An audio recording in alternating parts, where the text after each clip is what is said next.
वृश्चिक राशि वाले बंधु, स्वागत है आप सभी का। हृदय से अभिनंदन है आपके अपने वैदिक मंथन भिंड यूट्यूब चैनल में। तो वृश्चिक राशि वालों, जरा ध्यान से सुनिए। इस एक इंसान के साथ जितनी जल्दी हो सके अपने रिश्ते सारे समाप्त कर लो। कारण इसका क्या है, जरा ध्यान से सुनिए। यह एक इंसान इतना नेगेटिव है, इसके अंदर इतनी नकारात्मकता भरी हुई है कि यह आपके जीवन में भी नकारात्मकता को आकर्षित करने का सबसे बड़ा केंद्र बना हुआ है। यदि आपने इस इंसान से अपनी दूरी नहीं बनाई, इसके साथ आप जुड़े रहे, तो यह आपको बर्बाद करता ही रहेगा, मिटाता ही रहेगा। आपके आसपास ही है यह इंसान, इसे पहचान लो। यह मन का काला, दिल का काला और नकारात्मकता से भरा हुआ इंसान है। यह नकाब लगाकर घूमता है और आपको अपनी भावनाओं से प्रभावित करने की कोशिश करता रहता है, मीठी मीठी बातों में फंसाता रहता है। बंधुओं, आज का यह जो कार्यक्रम है बेहद ही महत्वपूर्ण है। यह कार्यक्रम आपको जीने की राह सिखाने वाला है। हमारा अपना व्यक्तिगत अनुभव आज के इस कार्यक्रम में शामिल है।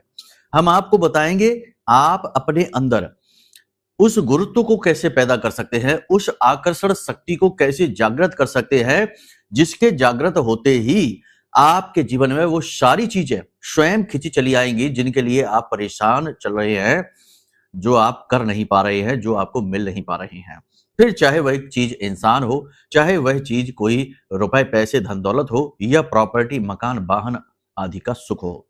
किसी भी प्रकार का सुख, किसी भी प्रकार की संपत्ति, किसी भी प्रकार का लाभ आपको मिलना प्रारंभ हो जाएगा अगर आपने अपने अंदर आकर्षण शक्ति उत्पन्न कर ली। अक्सर देखा यह जाता है कि जो लोग ज्यादा दुखी, परेशान और हमेशा कष्टों से घिरे रहते हैं, उनका आज्ञा चक्र बेहद कमजोर होता है। और आज्ञा चक्र कमजोर होने का मतलब यह है कि उनके अंदर आकर्षण शक्ति बहुत ही कम है। तो जो भगवान भरोसे उन्हें मिल जाए वह तो ठीक है, मिल गया, चलो अच्छी बात है, लेकिन उनके अंदर खुद इतना सामर्थ्य नहीं होता है कि वे चीजों को अपनी ओर आकर्षित कर सके। याद रखना, यहां पर हम बात कर्म की नहीं कर रहे हैं। कर्म सभी कर रहे हैं, मेहनत सभी कर रहे हैं और मेहनत से जो कुछ भी हासिल होता है उसकी बात यहां नहीं हो रही है। यहां पर बात हो रही है ऊर्जाओं की, स्तर को संभालने की। मानकर चलो कि दो दुकानदार हैं और दोनों दुकानदारों ने एक दुकान खोली है, छोटी सी दुकान खोली, चाय की टपरी ही सही, एक छोटी सी दुकान खोल दी। दोनों ने एक साथ व्यवसाय शुरू किया, तो क्या दोनों के प्रॉफिट और लॉस एक जैसे होंगे? नहीं। उनमें से एक ऐसा होगा जिसका प्रॉफिट अच्छा होगा, जिसकी जिसकी आमदनी अच्छी होगी, और एक ऐसा होगा जिसकी शायद कोई आमदनी खास हो ही ना और आगे चलकर वह अपने व्यापार को बंद ही कर दे। और जो दूसरा है वह इतना आगे बढ़ जाए कि वह लाखों करोड़ों में खेलने लगे। अब ऐसा क्यों होता है? ऐसा इसीलिए होता है, हालांकि दोनों ने काम तो एक जैसा किया, मेहनत भी एक जैसी की, लागत भी एक जैसी लगाई, सब कुछ एक जैसा किया। मेहनत करने के बाद भी परिणाम दोनों के बिल्कुल विपरीत रहे। बहुत सारे उदाहरण, ये तो सिर्फ एक उदाहरण मात्र है, इसी बात को ना पकड़ के बैठ जाना, एक उदाहरण मात्र है। अपने आसपास ही आप देखो, नजर पसार कर देखो, बहुत सारी चीजें ऐसी दिखेंगी कि लोग कम मेहनत में बहुत ज्यादा लाभ ले रहे हैं, बहुत उन्नति कर रहे हैं, बहुत आगे बढ़ रहे हैं, जबकि मेहनत बहुत ही कम कर रहे हैं, इतनी ज्यादा कर भी नहीं रहे। और जो दिन रात कठोर परिश्रम, दिन रात मेहनत करने में लगे हुए पागलों की तरह काम कर रहे हैं, वो केवल और केवल मजदूरी ही ले पा रहे हैं।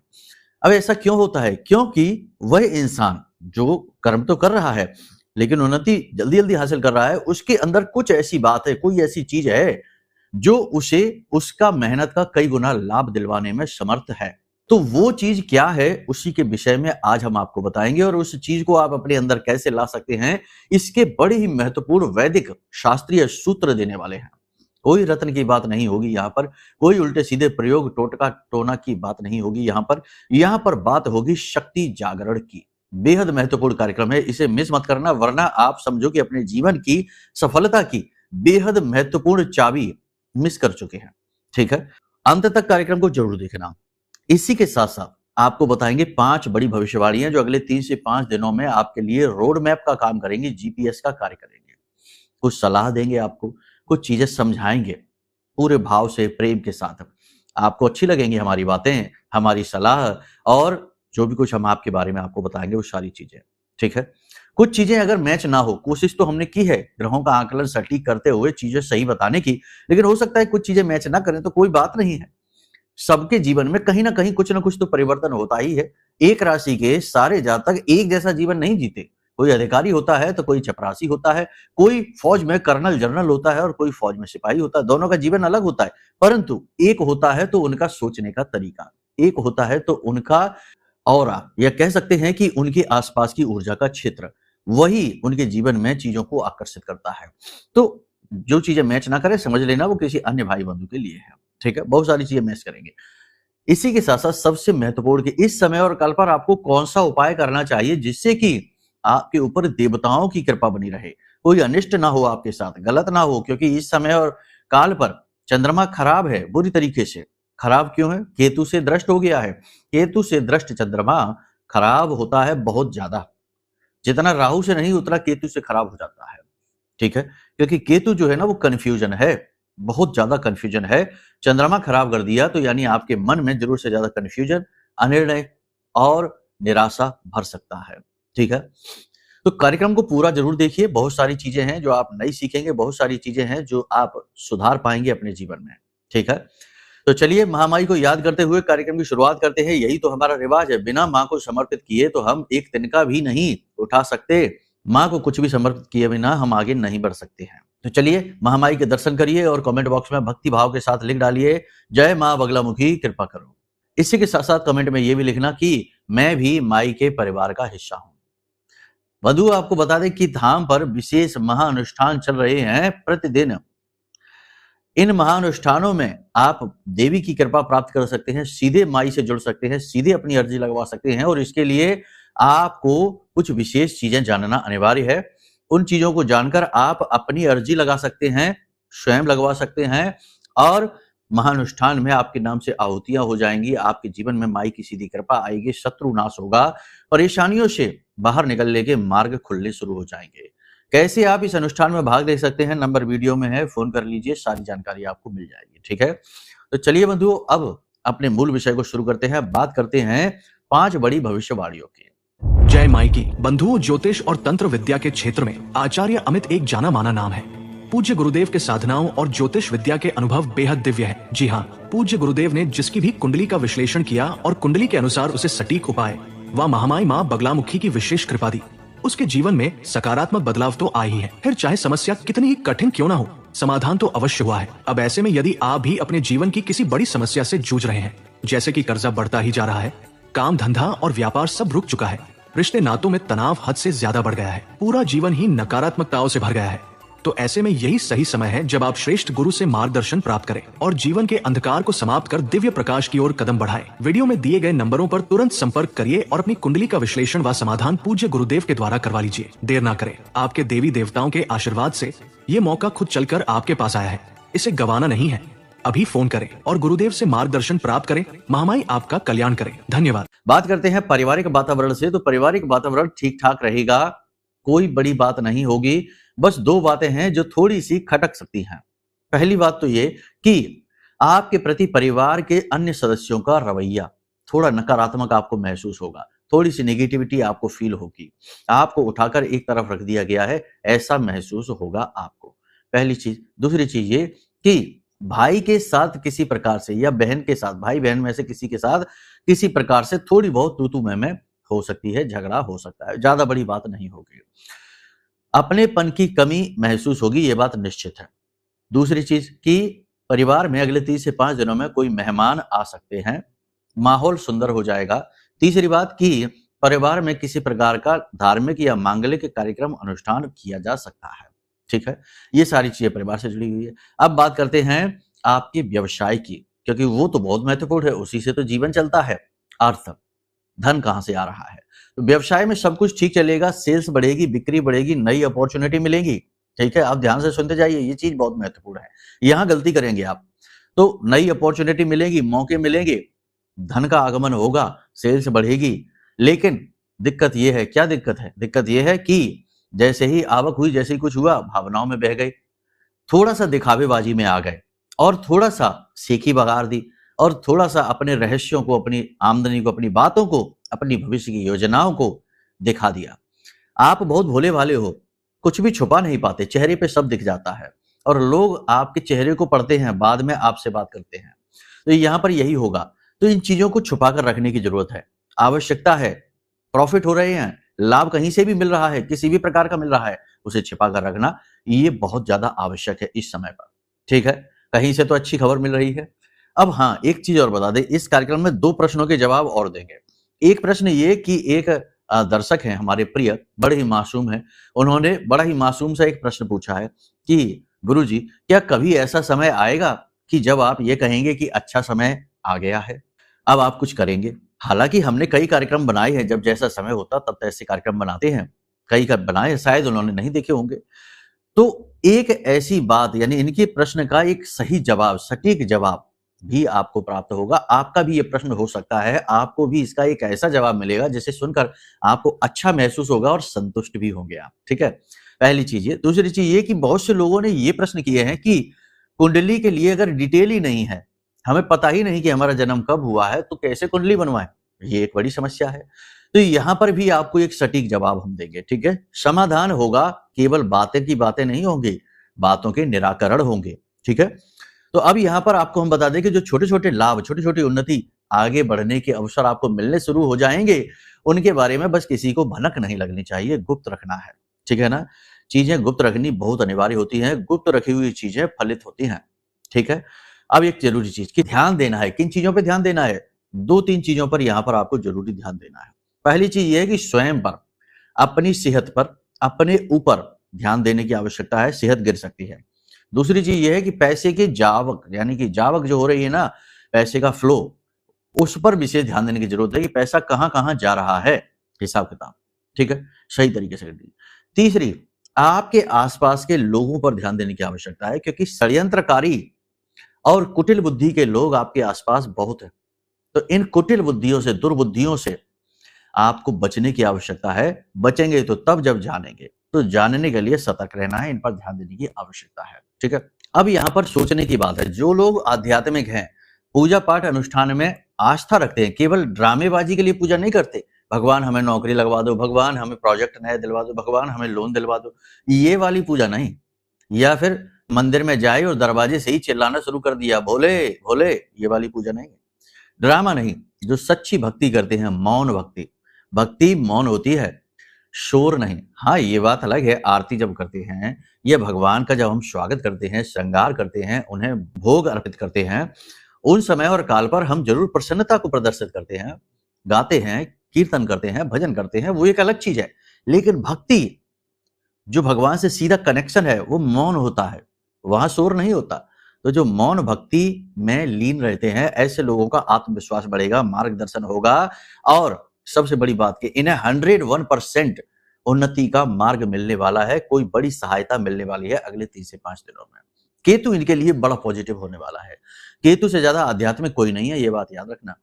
आध्यात्मिक गुरु भी है, आध्यात्मिक शनि भी है, लेकिन शनि न्याय से बंधा हुआ है, गुरु अभिमान से बंधा हुआ है, संतत्व है। लेकिन केतु के पास कोई बंधन नहीं है, वह हद से ज़्यादा है, हर चीज़ में लिमिट, क्योंकि उसके पास दिल है, दिमाग तो है नहीं कि वह सीमाएँ जान जाए और दिल की कोई सीमाएँ नहीं होती, ठीक है? तो यहाँ तक सारी बात आप समझ रहे हैं। अब किसी प्रकार की व्यावसायिक यात्रा पर आपको जाना पड़ सकता है, काम से जुड़ी कोई यात्रा पर जाना पड़ सकता है, अपना विशेष ख्याल रखिए, यात्रा कामयाब होगी, ठीक है? यहाँ पर 2 बातें आपके साथ होंगी। कोई व्यक्ति आपको कोई सलाह देता है तो उसे अनदेखी ना करें, इग्नोर ना करें। सलाह पर पूरा ध्यान दें, आपकी उन्नति के लिए हो सकती है, कुछ चीज़ें उसमें आपके अनुकूल हो सकती हैं। सीधे सिरे से नकार देना अच्छी बात नहीं है क्योंकि आपको कहीं से अच्छी सलाह मिलने वाली है। दूसरा ये कि कुछ समय मौन रहकर आत्म-मंथन करने की आवश्यकता है। अपनी गति, अपनी स्थिति, अपनी पोजीशन को देखने के लिए मौन होना आवश्यक है। सही आकलन के लिए मौन होना आवश्यक है और आत्म-मंथन की अवस्था, यानी क्या खोया, क्या पाया, कितना काम किया, कितना प्रॉफिट हुआ, कितना लॉस हुआ, जीवन में आप क्या हासिल कर पा रहे हैं, बहुत कुछ है सोचने के लिए, विचार करने के लिए, मंथन में जाने के लिए। तो स्वयं अपना आत्म-मंथन अवश्य करें। सलाह मिले तो उस पर ध्यान अवश्य दें और सतर्कता बेहद आवश्यक है। पैसे का दान अवश्य करें, ये एक बहुत ज़रूरी चीज़ है। इस समय और काल पर, यानी अगले 3 से 5 दिनों में पैसे का दान अवश्य करें। मंदिर के दान पात्र में तो आप डालें ही डालें, लेकिन आप ये भी देखें, आपको अवसर ज़रूर मिलेगा। अगले 30 से 5 दिनों में आप कार्यक्रम ये देख रहे हैं, ध्यान से इस बात को नोट करके रख लो कि आपके पास कोई ऐसा व्यक्ति आएगा। अब हम दुनियादार लोगों की बात नहीं कर रहे, गरीब भिखारी हो सकता है, कोई बच्चा हो सकता है, कोई महिला स्त्री हो सकती है, बूढ़ी, तो वह आपके पास आएगा भीख मांगने के लिए, तो आपको उसे देना है क्या? धन देना है, पैसे देने हैं। जी हाँ, देना है, ज़रूर देना है। ऐसा नहीं करना कि नहीं, अरे ये तो शराब पी लेगा, अरे ये तो ऐसे ही है, ये तो ये कर देगा, वो कर देगा। अपना दिमाग नहीं, कुतर्क नहीं, अपना गणित ना लगाओ। गणित ऊपर वाला लगा रहा है, ठीक है ना। उसने सबके हिसाब किताब लिख कर रखे हैं, ना एक पाई इधर ना एक पाई उधर। हम और आप इतनी हैसियत नहीं रखते कि संसार का गणित लगा सके। अपना गणित लगा नहीं पा रहे, दुनिया का क्या गणित लगाएंगे। तो गणित नहीं लगाना, बस उसकी मदद कर देना, खुले दिल से कर देना, जितना सामर्थ्य है। 100 रुपए की सामर्थ्य है, 100 रुपए एक समय का भोजन कर लेगा, आत्मा तृप्त होगी, आपकी मुक्ति होगी। जी हाँ, दुखों से, कष्टों से, परेशानियों से। तो धन का दान करना बेहद आवश्यक है। अपनी तुलना किसी से नहीं करनी है, ये चीज याद रखना। यहाँ पर आप जा सकते हैं, निगेटिव रास्ते पर जा सकते हैं, नकारात्मक ट्रैक पर गाड़ी आपकी दौड़ सकती है। तो किसी और से तुलना करेंगे, हमसे देखो सारे आगे निकल गए, हम तो यहीं खड़े रह गए, परेशान हम तब भी थे, आज भी हैं, हमेशा कुछ ना कुछ लगा ही रहता है। ये सब चीजें नहीं, फालतू की चीजों पर दिमाग नहीं लगाना है, क्योंकि जैसे तुम्हारे विचार होंगे वैसी ही तुम्हारी परिस्थिति होंगी, ठीक है ना। जैसी मन स्थिति वैसी परिस्थिति। तो मन स्थिति को सुधारना है, उस पर कार्य करना है। क्या करना है? सबसे पहली चीज ये कि अपनी तुलना केवल अपने आप से करो, स्वयं से करो। पहले आपके पास क्या था, अब आपके पास क्या है। हो सकता है कि पैसे रुपए कम हो, पहले ज्यादा हो अब कम हो, लेकिन मैच्योरिटी जो है, समझ जो है, विवेक जो जागृत हुआ है वह बढ़ा है, और वही तो महत्वपूर्ण है। पैसे तो ऊपर लेकर नहीं जाओगे, रुपए, गाड़ी, धन दौलत, ये तो सब यहीं रह जाएगा। जो विवेक जागृत हो रहा है, जो आध्यात्मिक उन्नति हो रही है, वही ऊपर जाएगी आपके साथ, वही सच्ची कमाई है। तो उसके बारे में विचार करिए। अपनी तुलना अपने आप से करिए, दुनिया से नहीं करना है, मौन रहना है, ये आवश्यक है। अब वाहन आदि संभल कर चलाना है, दुर्घटना हो सकती है, किसी व्यक्ति के साथ मुहवाद हो सकता है, झगड़ा हो सकता है, तो थोड़ा सा शांत रहिए। शत्रु आपके प्रबल होंगे, बढ़ेंगे, आपके खिलाफ षड्यंत्र करेंगे, तो थोड़ा सा शत्रुओं के बारे में अलर्ट रहना है। धोखेबाज लोगों से थोड़ा सा दूरी बनाकर रखिए। किसी प्रकार की चाल फरेबी में आपके साथ वो खेल सकते हैं, खेल आपको फंसा सकते हैं, मतलब कि किसी प्रकार का धोखा, फ्रॉड हो सकता है। इलेक्ट्रॉनिक सामान आपके खराब हो सकते हैं, इन्हें संभाल कर रखिए। मोबाइल वगैरह खो सकता है, टूट सकता है, इसे संभाल कर रखिए। और अपना वाहन किसी को चलाने के लिए नहीं देना। अपने स्वास्थ्य का विशेष ख्याल रखिए। शरीर के किसी विशेष भाग में लगातार दर्द रहेगा, पीठ, कमर और कमर के निचले हिस्से में चोट लग सकती है, या कोई दर्द कंटिन्यू लगातार बना रहेगा, आपको काम करने में रुकावट का कार्य करेगा। आलस्य बढ़ सकता है, थकावट रह सकती है, काम को करने की इच्छा समाप्त हो सकती है। तो अपने आप को मोटिवेटेड रखें। थोड़ा सा योग, प्राणायाम, अध्यात्म में रुचि को जगाएं, कसरत वगैरह जरूर करें। हल्का भोजन ग्रहण करें, स्वाद के पीछे ना भागें। इंद्रियों की तृप्ति जीवन का उद्देश्य नहीं है। इंद्रियों का आपके साथ होना केवल इसलिए है कि आप इस संसार का आनंद ले सकें, तरह तरह से अलग अलग से आनंद ले सकें, लेकिन इसका मतलब ये नहीं कि बस उसी के सुख में डूब जाएं, यानी भोगी हो जाएं। नहीं, आनंद एक अलग अवस्था है, भोग एक अलग अवस्था है, ठीक है। तो कहने का मतलब ये है कि बस स्वाद के पीछे ना भागिए, जो चीज अच्छा लग गया उसके पीछे ना भागिए, ठहरिए, रुकिए, वजन लेकर आइए अपने अंदर, ठीक है। यहां तक सारी बात आपने समझ ली है। अब उपाय की बात करते हैं। सबसे महत्वपूर्ण उपाय है, अगर आपके आसपास कहीं कोई माई का मंदिर है, जैसे काली माता का मंदिर है, माँ बगलामुखी का मंदिर है, दुर्गे माँ का मंदिर है, यानी माता रानी का कोई भी मंदिर है, तो इस समय और काल पर आपके लिए सबसे महत्वपूर्ण उपाय है, आपको 3 दिन तक लगातार मंदिर जाना है। एक ही समय पर जाना और शाम के समय जाना, सूर्यास्त के बाद जाना, तो बहुत उत्तम रहेगा, अति उत्तम रहेगा, ठीक है। तो पहले दिन आपको क्या करना है, 21 नींबू लेकर आने हैं, ठीक है। 21 नींबू, और ये 21 नींबू पीले होने चाहिए और इनमें दाग धब्बे नहीं होने चाहिए, साफ सुथरे होने चाहिए। इन नींबुओं को पिरोएंगे काले रंग के धागे में। काले रंग के धागे में पिरोकर हर एक नींबू पर लाल चंदन से या लाल रोली से थोड़ा सा तिलक लगाते जाएंगे, और उसके बाद इस माला को अपने ऊपर से उसारेंगे उल्टा 7 बार, ठीक है। 7 बार उल्टा उसारेंगे, उतारेंगे, जो भी आप कहते हैं, ठीक है। उसके बाद इस माला को ले जाकर माई के जिस भी स्वरूप में मंदिर में आपके हो, वहां ले जाकर माई के चरणों में रख देंगे, ठीक है। वहीं पर बैठकर माई की पूजा पाठ अनुष्ठान करेंगे। जो भी आपको आता है वो करिए, नहीं आता है तो कोई बात नहीं, आंख बंद करके बस माई के प्रेम को, उस ऊर्जा को महसूस करने की कोशिश करिए, ठीक है। धूप दीप नैवेद्य से पूजा करिए।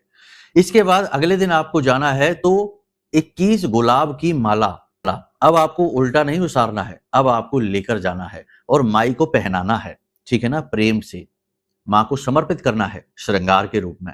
इसी के साथ साथ तीसरे दिन भी आपको वही लाल पुष्प की माला लेकर जानी है और माई को पहनानी है श्रृंगार स्वरूप, ठीक है। और वहीं पर बैठकर माई की पूजा करनी है। धूप दीप नैवेद्य आदि से माई की पूजा पाठ करिए पंचोपचार से। ठीक है, बस इतना सा आपको करना है, आपका उद्धार हो जाएगा। इस समय और काल का ये सबसे बड़ा उपाय है। यहाँ पर इस उपाय के माध्यम से हर प्रकार की नेगेटिविटी को दूर करने की कोशिश की गई है। अब बात करते हैं उस आकर्षण शक्ति की जो आपको जगानी चाहिए अपने अंदर। इस आकर्षण शक्ति को जगाने के हजारों लाभ आपको मिलेंगे। हर वो चीज जो आपसे दूर है आपके पास आ जाएगी। रिश्ता नाता हो, पैसा हो, कामयाबी हो, पॉजिटिविटी हो, कुछ भी जो आपसे दूर है आपके पास आ जाएगा। क्या है ये उपाय? ध्यान से सुनिए, बहुत ही महत्वपूर्ण है। मंत्र की शक्ति है। साधना मंत्र नहीं है तो घबराने की जरूरत नहीं है। दीक्षा नहीं ली है तब भी आप कर पाएंगे। क्या करना है? केवल 7 दिन का एक प्रयोग है। इसे करके देखिए, उसके बाद आपको लाभ मिलेंगे तो आप खुद ही आगे करेंगे। ठीक है, 7 दिन का प्रयोग है। 2-3 छोटी छोटी क्रियाएं हैं। सबसे पहली क्रिया, आपको एक इत्र की शीशी लेकर आनी है। गुलाब का इत्र ले आइए, केवड़े का ले आइए, जो भी आपको मिल जाए वो इत्र लेकर आइए। इत्र की शीशी लेकर आनी है। एक भोजपत्र का कागज, भोजपत्र पर आपको अपना नाम लिखना है और नाम अपना लाल रंग की कलम से लिखना। ठीक है, भोजपत्र पर आपने अपना नाम लिखा और उस शीशी में उस कागज को फोल्ड करके डाल दीजिए, ऊपर से ढक्कन लगा दीजिए और उस शीशी को अपने घर में, पूजा घर में भगवान नारायण और माता लक्ष्मी के चरणों के पास रख दीजिए। ठीक है, इस एक क्रिया को, पहली क्रिया किसी भी दिन आप कर सकते हैं। वैसे तो इसको करने के दिन शुक्रवार हैं और शनिवार हैं और गुरुवार हैं, लेकिन इस समय नवरात्रि है तो आप किसी भी दिन कर सकते हैं। ठीक है, इस क्रिया को आपने कर दिया। उसके बाद आपको क्या करना है? सुबह के समय या शाम के समय, जब भी आपको ठीक लगे, आपका मन शांत हो, उस समय अपने पूजा घर में जाना है। गाय के घी का एक दीपक जलाना है और बिल्कुल रीढ़ की हड्डी को सीधी रख के 10-15 मिनट के लिए इस मंत्र का जाप करना है। मंत्र को ध्यान से सुन लीजिए। 3 बीज हैं इसमें। ठीक है, महत्वपूर्ण है। ओम ह्लीम क्लीम श्रीम नमः। रीढ़ की हड्डी को सीधा रखेंगे बिल्कुल, ठीक है ना, एकदम कड़क होके बैठेंगे। जब आप इस मंत्र का जाप करना शुरू करें उससे पहले कम से कम 10 से 12 गहरी गहरी सांसें ले लें। ठीक है, ताकि शरीर में प्राणवायु चारों तरफ फैल जाए, शरीर सुदृढ़ हो जाए और मन शांत और एकाग्र हो जाए। दुनियादारी की हर बात को भूल जाइए। ये योग की क्रिया है। जब आप इस मंत्र को उच्चारण करें तो उस समय आप महसूस करें आपके यहाँ ज्योति जल रही है। दोनों आंखों के बीच में, आपकी भ्रुकुटी पे ज्योति जल रही है। एक छोटा सा दीपक जैसा आप महसूस करें, धारणा करें। कुछ समय के बाद आपको अपने आप यहाँ पर दीपक जलना, प्रकाश होना, दिखना शुरू हो जाएगा। लेकिन शुरुआत में आपको धारणा करनी है कि एक दीपक है, एक लौ जल रही है। ठीक है, और इस मंत्र का बड़ी ही गंभीरता से धीमे धीमे, माला नहीं करनी है, ना ही गिनती की कोई वाद्यता है, बस आपको करना है। बहुत चिल्लाना नहीं है, बहुत धीमे भी नहीं करना है, आपको बस सुनाई दे ऐसे करना है। वातावरण शांत होना चाहिए। तो ये क्रिया आप रात्रि के समय तो करें तो ज्यादा बेहतर है। घर परिवार में सब सो जाते हैं या अपना खा पी के आराम से लेटे होते, शोर नहीं होता है। कहीं नहीं कर सकते हैं तो ये क्रिया आप किसी मंदिर में जाकर कर सकते हैं, लेकिन शांति होना अत्यंत अनिवार्य है। ठीक है, लौ को जलते हुए देखेंगे और इस मंत्र का उच्चारण करते रहेंगे। 10 से 15 मिनट उच्चारण करेंगे, उसके बाद मौन हो जाएंगे और उस लौ को अपनी आंखों के बीच में देखेंगे, लगातार कंटिन्यू उसे देखेंगे। ठीक है, जितनी देर आप ये क्रिया कर सकते हैं, 10 मिनट, 15 मिनट, आधे घंटे, 1 घंटे, आप इस क्रिया को करिए। आप जब इस क्रिया को करेंगे तो इसके करते ही जब आप इससे बाहर निकलेंगे तो आपको बहुत ही दिव्य अनुभव होगा, बहुत ही पॉजिटिव, बहुत ही हल्कापन, बहुत ही सुकून महसूस होगा। ठीक है, इस क्रिया को किया। अब एक क्रिया आपको और करनी है कि इत्र, एक शीशी और लेकर आनी है। उस इत्र की शीशी को तो वही रखी छोड़ दो, उसे तो छूना ही नहीं है। ठीक है, एक और इत्र की शीशी लेकर आनी है और अब इस इत्र को अपनी हथेलियों पर मलना है रात्रि के समय। ठीक है, मलना है और अपने तलवों पर, पैर के तलवे जो होते हैं वहां पर भी इत्र को मलना है सोने से पहले। और हथेली पर जब इत्र को मले तो उसके बाद, इत्र को मलने के बाद अपने चेहरे पर स्पर्श अवश्य करें। इस तरह से हथेलियों को रखकर स्पर्श अवश्य करें। इस क्रिया को 7 दिन तक लगातार करें। इस क्रिया के बारे में किसी को कुछ बताएं ना, गुप्त रखें, मौन रखें, किसी से कुछ भी ना बोलें, चुपचाप बस इस प्रयोग को करते रहें और धीरे धीरे आप महसूस करेंगे कि आपके चेहरे पर आकर्षण बढ़ने लगा है। लोग आपसे नजरें नहीं मिला पा रहे हैं, लोग आपसे बात करके बहुत जल्दी इंप्रेस हुए जा रहे हैं, बहुत जल्दी प्रभावित हुए जा रहे हैं। आप जो भी कुछ कह रहे हैं वो बातें सत्य होनी शुरू हो गई हैं। यानी कि बहुत सारी शक्तियां आपकी स्वयं की जागृत होनी शुरू हो जाएंगी और आप जो भी कुछ चाहेंगे वो चीजें अपने आप धीमे धीमे आपकी ओर आकर्षित होने लगेंगी। बहुत सारी चीजें ऐसी होंगी जो आप खुद भी देखकर शॉक रह जाएंगे, आपको भी झटका लगेगा कि ये क्या हो गया। अब यहाँ पर आपको सावधानियां कुछ रखनी है। भोजन सात्विक रखना है, हल्का भोजन करना है, थोड़ी बहुत कसरत अवश्य करनी है। योग, प्राणायाम, कसरत कहने का मतलब ये बॉडी का मूवमेंट जो भी आप कर सकते हैं, जॉगिंग करें, वॉकिंग करें, एक्सरसाइज करें, जो भी आप कर सकते हैं, थोड़ी बहुत बॉडी की मूवमेंट अवश्य करें, क्योंकि ये शरीर से ही जुड़ी हुई क्रिया है, शरीर ही तो साधन है। शरीर शिथिल पड़ा हुआ है तो कोई भी प्राणायाम, कोई भी योग, कोई भी तंत्र काम नहीं करेगा। ठीक है, तो शरीर पर भी काम करना ही पड़ेगा, ये मजबूरी है।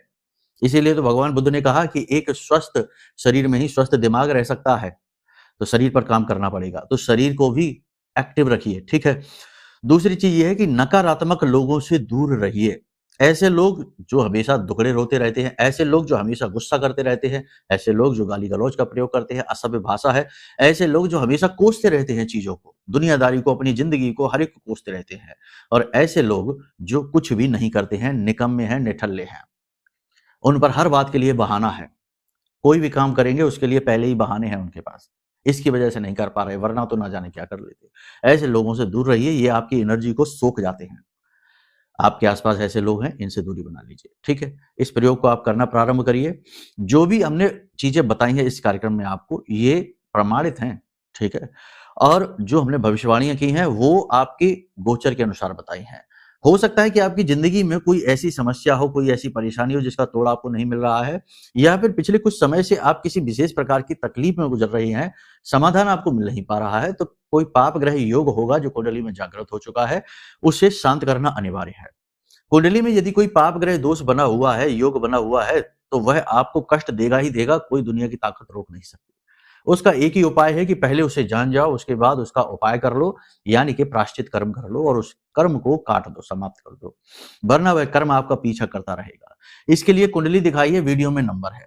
साथ ही साथ किसी भी प्रकार की निगेटिव एनर्जी को आप अपने प्रयासों से दूर चाहे ना कर पाए, लेकिन यदि यह महारक्षा कवच आपने मंगवा लिया, तो किसी ने आपके ऊपर कुछ कर रखा है, कोई तंत्र मंत्र, टोना टोटका, या फिर आपने ही किसी गलती की वजह से नेगेटिविटी को अपनी ओर आकर्षित कर लिया है, या कोई दोष लगा हुआ है आपके ऊपर, आपके खानदान के ऊपर, कुल खानदान के ऊपर, तो वो सारी चीजों को यह महारक्षा कवच बड़े आराम से चुटकियों में मिटा देगा। इसे भी ऑर्डर कर सकते हैं, आपका उद्धार होगा। तो कार्यक्रम को यहीं विराम देते हैं। यदि मन में कोई प्रश्न उठे या कुछ बातें जो इस कार्यक्रम में करने में रह गई हैं वो अगले कार्यक्रम में करेंगे।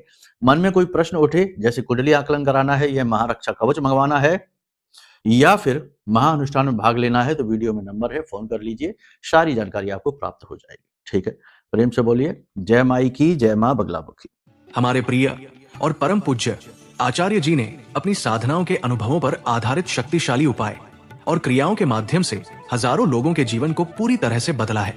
आचार्य जी के द्वारा बताया गया हर एक उपाय इतना सटीक और कारगर होता है कि जो भी इसे पूरे भाव के साथ कर लेता है, उसे साक्षात महामाई की कृपा और आशीर्वाद प्राप्त हो जाती है। इसलिए निसंकोच इन उपायों को पूरे भाव के साथ करिए, आपका कल्याण होगा। जय माई की।